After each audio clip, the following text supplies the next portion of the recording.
Welcome to the Father on Purpose podcast, featuring author and ministry leader Kent Evans and business executive and military veteran Lawson Brown. This is a show for you, Dad. You want to be a godly and intentional father. Unfortunately, you've turned to these two knuckleheads for help. Let us know how that works out for you. Before we begin, remember this: you are not a father on accident. So go be a father on purpose. Please welcome your hosts, Kent and Lawson. Hey, Dad, we're in the middle of a series on Proverbs chapter 12. If you're just dropping in right now, go back and listen to the last couple of weeks. You can scroll up in your app and find Proverbs 12, episode 1, and we did 2 last week. This week, we're on episode 3 in our series on Proverbs 12. And what we're doing is we're looking at Proverbs 12 through the lens of being a godly dad. So we're looking at different verses and different parts of the verse that help us, or parts of the chapter that help us as dads apply it to our life. And today we're going to talk about diligence. And I think not only will you get a lot out of today's show as a dad, you will get a lot that you can convey to your kids about the topic of diligence. Before we dive in, I want to ask you, if you have not yet taken our Godly Father Assessment, go do it. You can go to manhoodjourney.org. There's links everywhere to take the assessment. Here's what you will get. You will get 28 questions that help you self-evaluate. Where are you now as a dad? And better than even that, once you self-evaluate, we will drop you on a custom-built webpage that helps you take the appropriate next steps as a dad. So where are you now and where should you go next? We've got it all figured out for you. Take the Godly Father Assessment. It will help you. We've had 4,000, that's 4,000, Lawson, dads. Wow, that's complete so fantastic. The Godly Father Assessment. In fact, I kind of owe everybody a bit of a summary. Like, we can take all that data and put some summary together. We're going to do that. Hopefully before Father's Day of 2024, we will have this summary pulled together.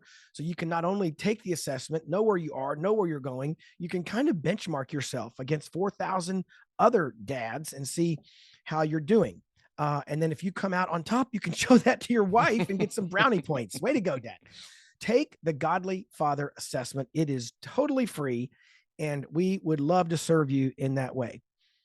Lawson, we are in Proverbs chapter 12, and I'm super excited about today's topic. And the topic is diligence. Diligence. I feel like I should be in like a spelling bee. Diligence. Diligence. Because it's a big word.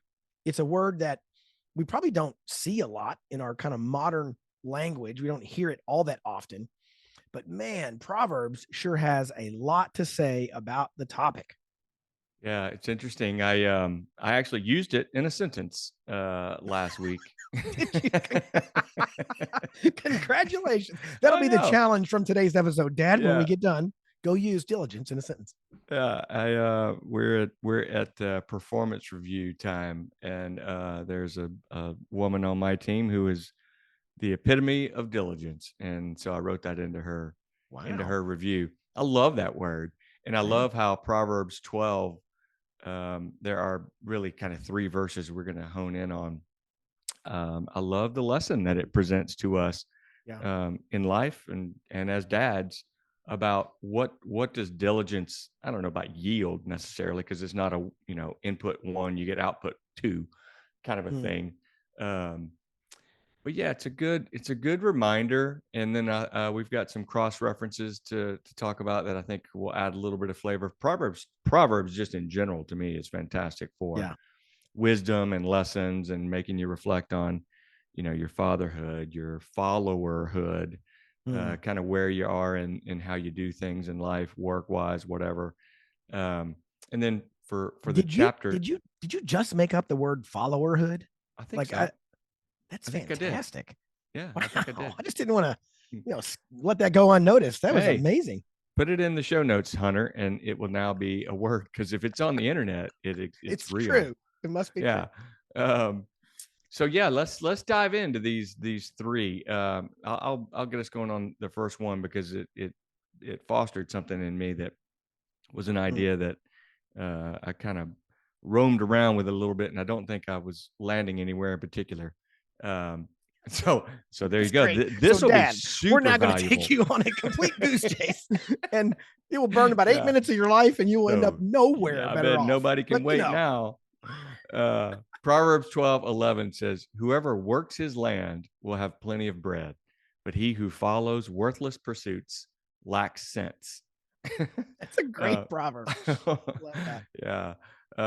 And so my thought was, where I started wandering was, whoever works his land, like, Mhm. that's not me. I don't do that. I don't work my land.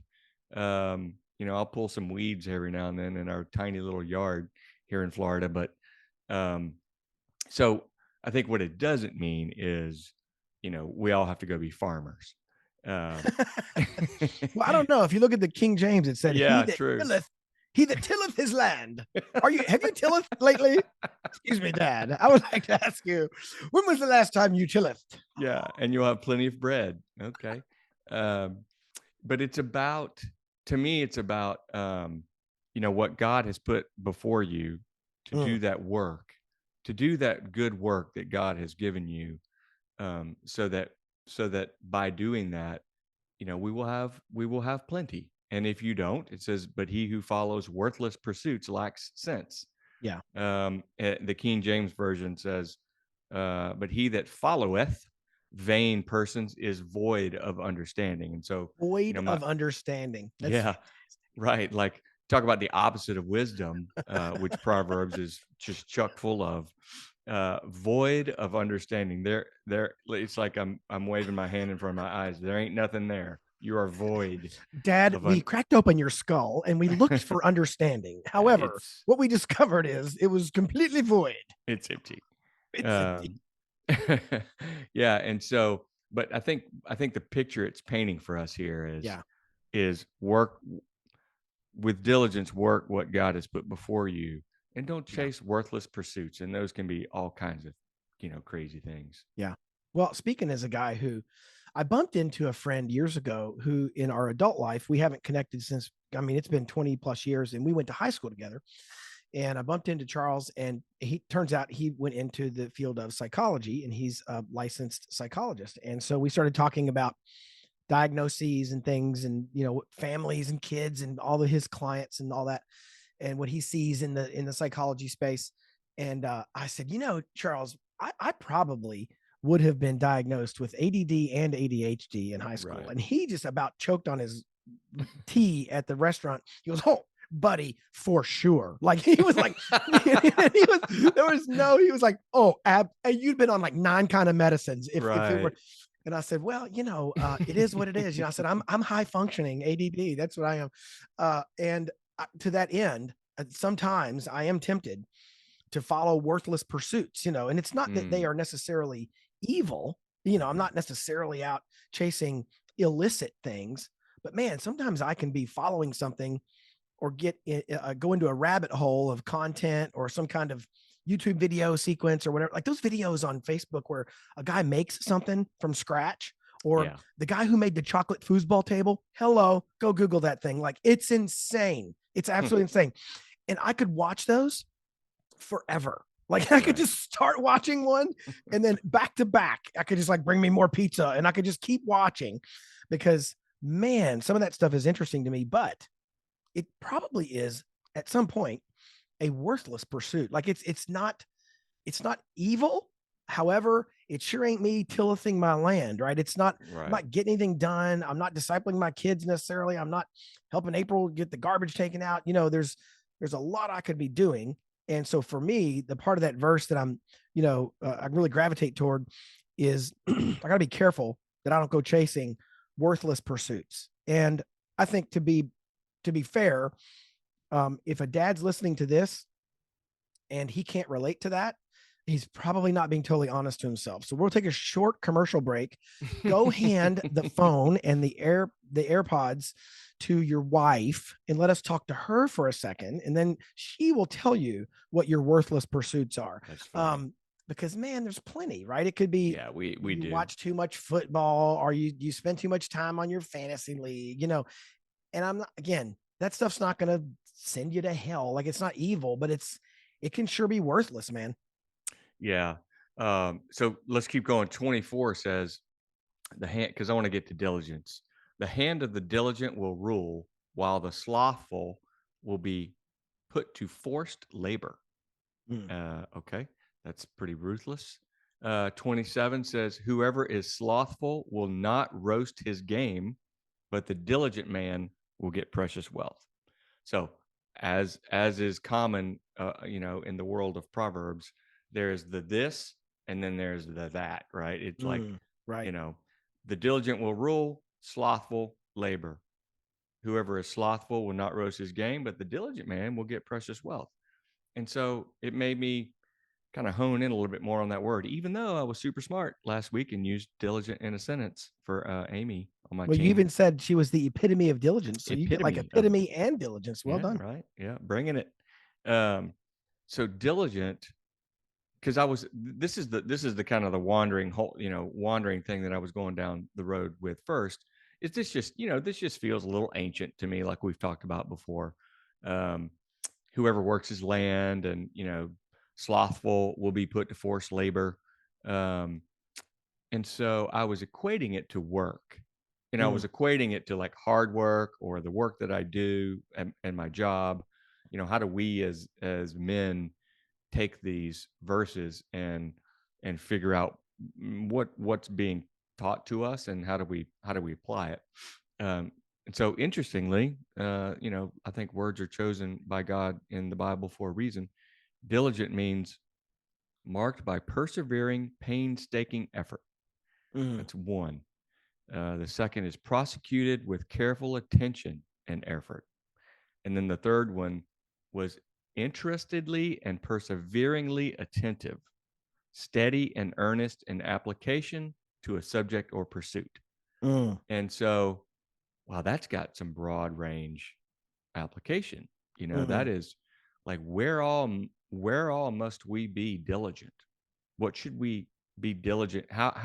Where should we be diligent in what we do? And so that, Yeah. to me, it also reminded me of um, what are my duties? Maybe, as a dad, as a worker at my job. Um, so I threw some things together, and we can get to them. I think let's not jump away from Mm, verses 24 and 27 too quickly, but I did think about being diligent in my fatherhood. I mm. thought about being diligent as a follower, and then the last one, I just, because I wanted to stick with the F's, was being diligent as a friend. Um, so jump back up there, and, Yeah. let's Well, look at 24 and 27. what's interesting, even though we kind of joked about, that first verse in chapter 12, verse 11 doesn't necessarily mean we all need to become farmers. What I thought would be fun today, I'm going to surprise you with this, so that I can get your honest reaction. We've heard that saying before about farmers' wisdom and things that farmers would say that just over the years and the generations seem to carry a lot of wisdom. So I went and found a few, and I thought I would share them with some of our dads, because some of them are fantastic. Some of them Oh, are I bet. insightful, Good. I want to and hear these. and some are just really funny. One is, a bumblebee is considerably faster than a John Deere tractor. Another is, and this probably has more and more truth to it: forgive your enemies. It messes up their heads. I love that. Do not corner something that's meaner than you. I like that. Yeah. Man, this one hit me because my wife, who listens to our podcast. Oh, which, by the way, April texted me recently, and I want to out her on like the airwaves. She texted me a link to a podcast and said, "Best podcast of all time." And Oh. guess what, Lawson?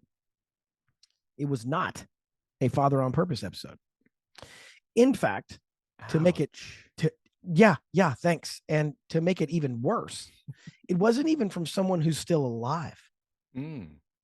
Mm. So we are now in her second place favorite podcast category, from someone who has already passed away, and Elizabeth Elliot, who was amazing. Okay, fine. I've listened to some. I've read Elizabeth Elliot's book on manhood. Fantastic book. I think it's called The Marks of a Man, or The Mark of a Man. Elizabeth Elliot is amazing. And if you've gotten bored with our podcast, great, go listen to hers. It's great. But my wife texted me that recently. That's funny. But I say this next one because I have done this too often in our marriage and with our kids, but farmer's wisdom, right? You cannot unsay a cruel word.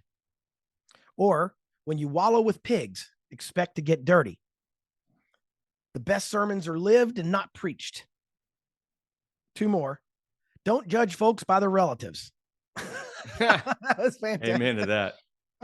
And it said, the last one I'll share today is live a good, honorable life. Then when you get older and think back, you can enjoy it a second time. There you go.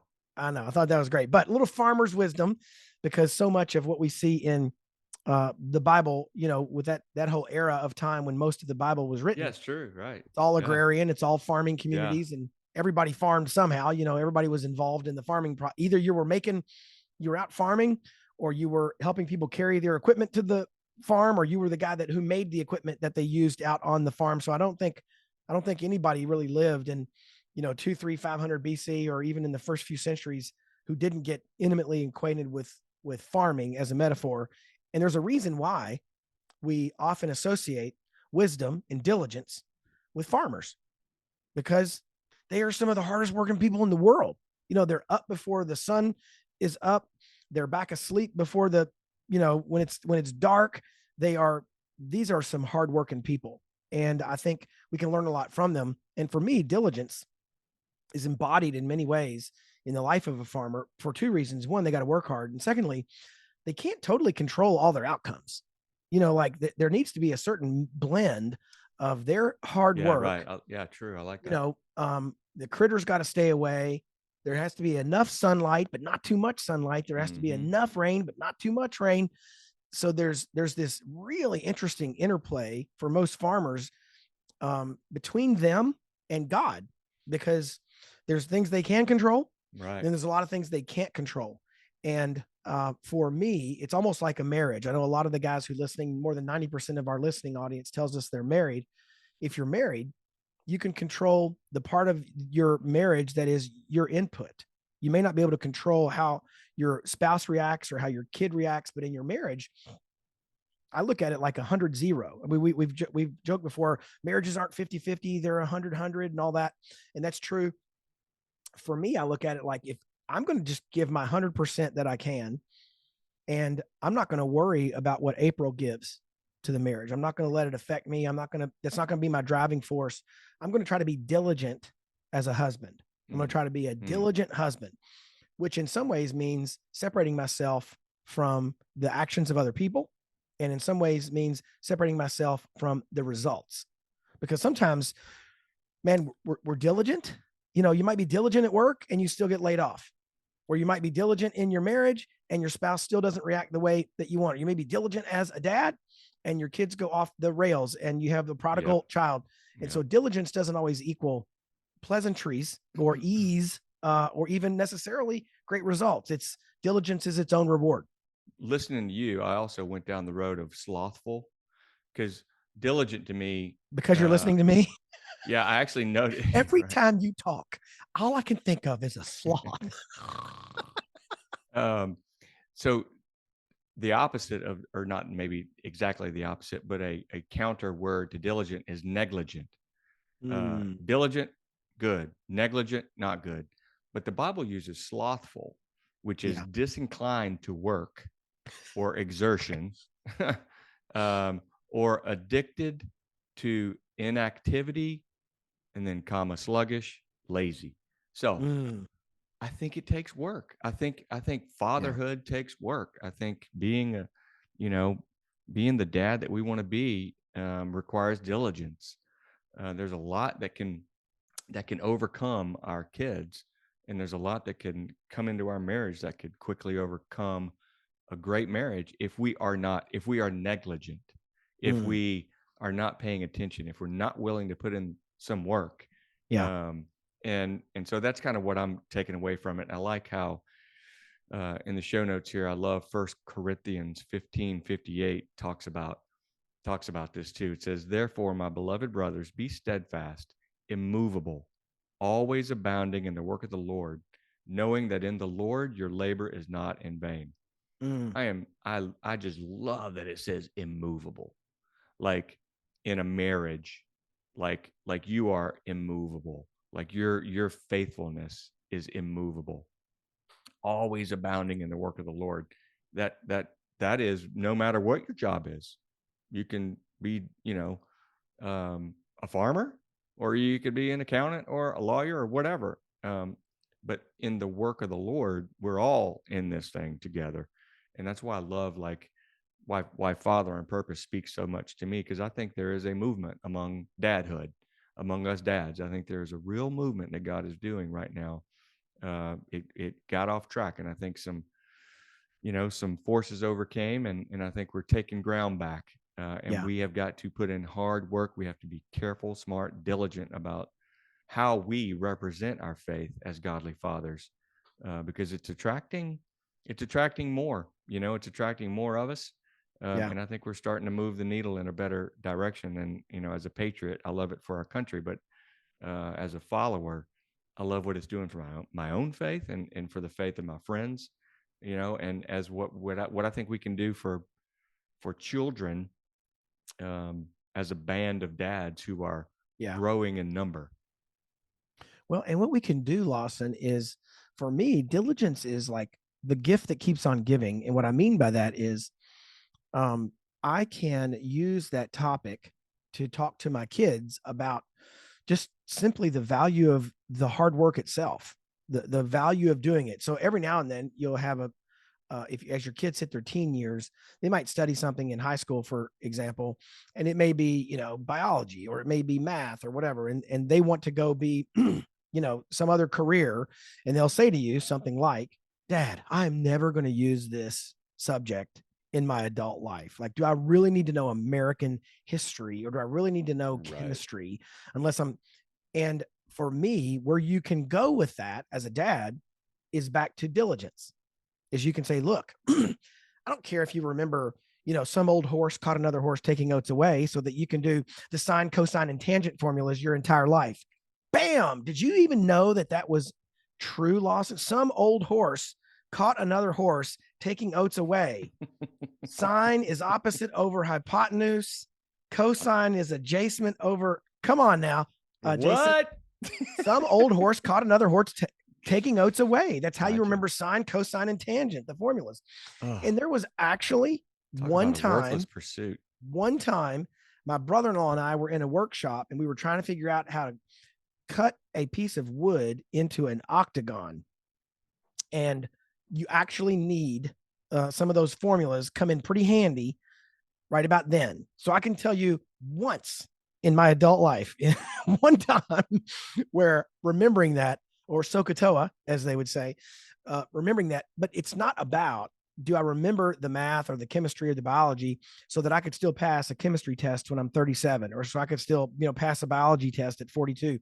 It is because in doing that work, I learn the art of diligence. I learn what it feels like. Like just the other day, I'm on a new pattern where I swim. I swim 2 days a week. I've done that off and on for years, but I haven't been very consistent. So this year I decided I'm going to join the 100-mile club, and I'll swim 100 miles this year. And I'm on pace to hit it, but not with a lot of margin for error. But the other day I was swimming, and I can swim a mile, pretty much, without a ton of trouble. Like I can drop into the pool, and about 45 minutes later, I can hop out having swam a mile. But here's what I know. As I'm counting up the laps in my head, there's a middle section, from about, I count lengths, not laps. So about the 30th to 40th length, or the 15th, to 20th lap, I start to get a little worn down mentally, and I'm thinking, whew, it's like you're at the 60% mark, and you're past halfway, but man, the end still seems really far.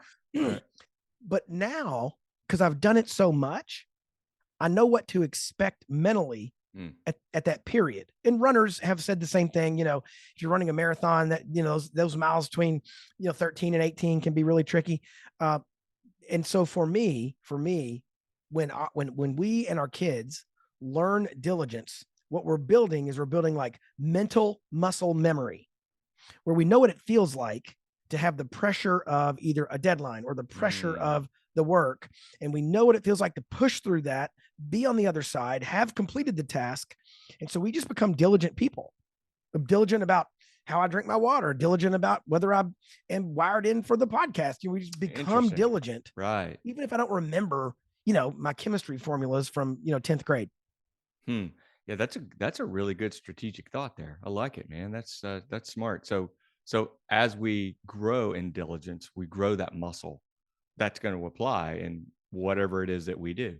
And we can Um, use it with our kids is kind of the point is as they hit certain stages, mm, shoveling the walk is about diligence, and doing your daily chores is about diligence, and completing that coursework and getting your mhm, homework done is about diligence.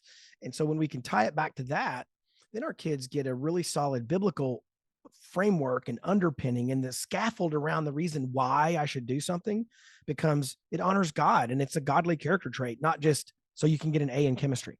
mhm. Yeah, it's about back to that definition, painstaking effort. So little details matter. Um, and so, haphazardly fathering is the opposite of what I think it's talking about. Like you be thoughtful, be prepared, think about it, talk about, tactics with other dads. We mentioned, we went through that 2-part mini series on isolation. And I just happened to listen to that episode not long ago, just to re-listen to it. And man, oh, and then I also found Chris Harper, who has been on our show, has a YouTube video about isolation. And you know, you're not going to be a father as good a godly father as we want to be in in loneliness. Mm, um, Bringing people into that is that's a diligent move that helps you bring careful attention, um, painstaking effort, being earnest, being steady. mm, Like it is hard to do that stuff alone. And as dads, we owe it to our kids to have thought processes. And you've mentioned you've got some slogans, you've got some words that guide how you are a dad, how you father, how you guys sit and have dinner, how you pray, the things that you guys go about in your family life. I think is remarkable. That didn't come because you just kind of figure it out as you go. You've mm. put some thought and effort and prayer into how you're doing those things. Well, and frankly, my wife has rubbed off on me in this area because if you could measure diligence with like a ruler, or, with a meter, when we got married, she was like a 9.5 out of 10. Like she just is extremely diligent to the point where like it kind of drove me crazy first few years of our marriage where I'm like, really? I mean, do we got to file our taxes by April 15th? Like there was like uh, things that I perceived as being optional. Must we pay our electricity bill really? And she was so diligent and is still so very diligent that I have learned a tremendous amount about diligence from her. And I'm sure in 28 years of being married, it's just kind of naturally rubbed off on me. People will occasionally tell me, "Man, you're really organized and you really follow through." And I'm like, "Do I? Am I?" Like, no way. That's shocking. Uh, and it's due in large part because of people I've been around, namely my wife. She's amazing at this topic of diligence, Hmm. and I've always admired that in her. And she does a really good job of it, and just never gives up till something's completely done. What a compliment. I want to be a diligent follower. I think being a follower comes before being a father, and and that is something that you model. We've heard other people talk about our kids get more, they learn more by what is it about, they catch more than no you I'm totally flumbering this. Caught more than taught. There we Is go. that yeah, you're waiting on me, making me suffer through that. Sorry, all you guys out there listening, struggling with me today. Um, but That's so great. to model being a follower to our kids, especially as they grow older beyond, I don't know, call it 5 or 6 or 7, 8 years old, they begin to see what we are doing and what effort we put into, understanding God's word and being a good friend and being a good husband. And then they, you what we say is you follow as I follow. Yeah. You follow me as I'm following Jesus. Um, well, that's not an easy road. That's not a haphazard thing that you do. It does take focus. It does take, Yeah. there's a reason Proverbs 12, 11, 24, and 27 exist and use that word diligent. And I think that's what speaks to me is you said something not long ago about, your kid in Nashville isn't going to see you read the Bible in the morning. Um, Now, is that why you do it? No, you do it. And if the kids see you, great. Right. But if they don't ever, and if, your kid who is in Nashville, for all those years prior to get married and moving away, hadn't, Yeah. um, that's not being diligent, and that's Yeah. not passing that on and saying, here's how I follow. Now you Yeah. follow me as I follow. You're quoting, and we'll land here today. You're quoting 1 Corinthians 11:1, where Paul says, "Now follow my example as I follow the example of Christ." And years ago, I did a Bible study on leadership, and it was about the prophet Samuel in the Old Testament, and it altered the way that I think about leadership. And frankly, I think it exposed, to me at least, some of the flaws in what we think about the phrase leadership in especially American and Western kind of culture. I think we think of leadership as being at the top of a pyramid, or like you're the one up on stage and you're facing everybody and you're talking at them and to them, and not necessarily in a bad thing. Like, that's not a wrong place to be. But leadership is, in fact, if you can imagine someone up on a stage when they're at a podium and they're facing you. What if they turned around and you saw the back of them, and then they headed off in a certain direction and just kind of like reached over their shoulder and said, "Come this way." Mm-hmm. That's leadership. Mm-hmm. In other words, I'm headed toward something and I'm beckoning you to follow me toward that thing. I'm not just looking at you in the huddle and coaching you and looking at your face. I'm turning around and, metaphorically speaking, I'm going someplace and I'm encouraging you to come with me. So it's almost like there's a sense in which godly leaders are walking kind of away from you metaphorically. And it's like, whoa, I better catch up. And that's why they were called disciples. And that's why part of the root of this word, diligence and discipline and disciple, kind of all get really well connected, because the idea is, am I following closely? Am I following closely? Yeah, good stuff. So for us as dads, you and I land the plane here often. We got to model it. We have to model it, and we don't have to model it perfectly. That's the good news. We do not have to model it perfectly. In fact, even in the imperfect modeling, we're modeling how to screw it up and get back on the horse. So that's great. Dad, be diligent. Be diligent. Go look at this Proverbs chapter 12. There's at least 3 places. That's verses 11, 24, and 27, where in Proverbs 12, we see diligence being praised above slothfulness and above wasting our time. And don't sweat the results. Don't sweat, I was diligent on Monday and then Tuesday didn't go perfect. Just be diligent. Just at the end, your job all is, that you do. It's almost like, it's a little bit like it's a vending machine, and your job is just to feed the machine and get, even if you get nothing out of it, even if the bottle never drops, you never get your Coke. You just keep doing your part. You do your part. Diligence is about facing forward, going down that row, cutting that row, planting the seeds, and doing it again and again and again. And then you will find over time, as Proverbs even promises us, the diligent man will get precious wealth. May not mean you become a billionaire, but what it means is you will have the joy and the wealth that comes to you from having been diligent. And one of the assets you're going to get is the ability to tell your kids, like Paul, follow me as I follow Christ. You can set an example, and then they won't throw in your face when they're 22 how big of a hypocrite you are, because you're just trying to set the example and encouraging them to follow. And so thanks, Lawson, for talking today about good stuff. diligence. Today's the 3rd part of a 7-part series on Proverbs chapter 12. And so next week, we can't wait to see you as we talk about wise judgment. See you next week.